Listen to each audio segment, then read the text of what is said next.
भूतिया हवेली की रात पार्ट 1। काव्य और उसके 3 दोस्त संजय, सीमा और नेहा गर्मी की छुट्टियों में गांव घूमने गए थे। गांव में काव्य के दादाजी का एक पुराना मकान था, लेकिन उसके पास ही एक बड़ी सी जर्जर हवेली थी, जिसके बारे में गांव वाले कहते थे कि वहां भूत का साया है। गांव वालों की माने तो उस हवेली में कोई नहीं जाता। कहते हैं कई साल पहले वहां एक जमींदार की रहस्यमयी मौत हो गई थी और तब से उसकी आत्मा वहीं भटक रही है।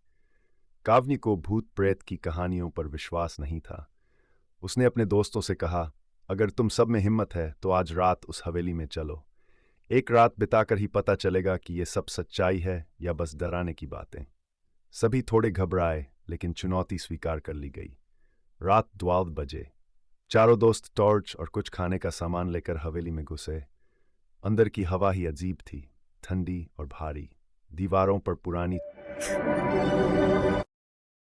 भूतिया हवेली की रात पार्ट 2। दीवारों पर पुरानी धूल, मकड़ी के जाले और टूटी खिड़कियां थी। हर चीज सन्नाटे में डूबी थी। काव्य हंसती रही, देखो कुछ भी नहीं है यहाँ, सब झूठ है। तभी अचानक दूसरी मंजिल से कुछ गिरने की आवाज आई। धड़ाम। संजय बोला, काव्या, किसी ने कुछ फेंका क्या?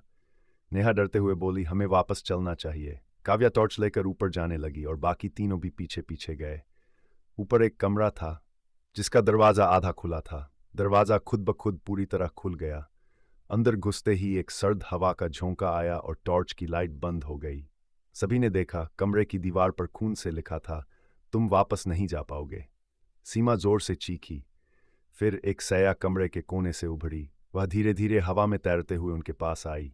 उसकी आंखें लाल थीं और चेहरा धुंधला। काव्या कांपते हुए बोली, हम सिर्फ देखने। भूतिया हवेली पार्ट 3। काव्या कांपते हुए बोली, हम सिर्फ देखने आए थे, कुछ बुरा करने नहीं। भूत ने बस एक बात कही, अब तुम मेरे मेहमान हो, सदा के लिए। उसके बाद किसी ने भी उन 4 दोस्तों को फिर कभी नहीं देखा। गांव वालों का कहना है, आज भी अगर कोई रात को हवेली के पास से गुजरे तो अंदर से किसी के हंसने की और मदद मांगने की आवाज आती है, बचाओ बचाओ। 5 साल बाद काव्य, सीमा और नेहा के लापता होने के बाद गांव वालों ने हवेली के आसपास भी जाना बंद कर दिया। हवेली को गांव के पंडित ने श्रापित घोषित कर दिया, लेकिन हर रहस्य को कोई ना कोई सुलझाता है।